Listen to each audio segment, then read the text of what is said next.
الصاحبة اللي تتريق عليكي قدام الناس كلها عشان تبان انها روشة بقى وبتحاول تقلل منك، ما تبقاش صاحبتك. اللي تروح تصاحب عدوتك بحجة انها ما عملت لهاش حاجة، ما تبقاش صاحبتك. اللي بتعايرك بسر انت استأمنتيها عليه، ما تبقاش صاحبتك. اللي تخاف تحكي لك على اي حاجة في حياتها عشان خايفة انك تحسديها، ما تبقاش صاحبتك. اللي بتحبطك وتحاول تقلل من اي انجاز في حياتك، ما تبقاش صاحبتك.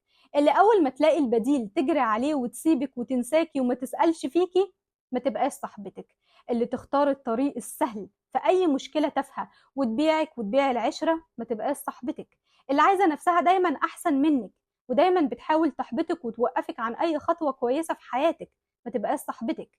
اللي بتلومك دايما على اتفه التصرفات، انت ليه رحتي من غير ما تقولي لي، انت ليه عملتي ده من غير ما تقولي لي، تخليكي دايما حاسه بالذنب ودايما مخنوقه ومضغوطه، دايما بتفسري وتبرري، ما تبقاش صاحبتك. اللي يتريق او يهزر على شكل او جسم او مستوى مادي او اجتماعي، ده ما يبقاش هزار، ده يبقى عدم تربية.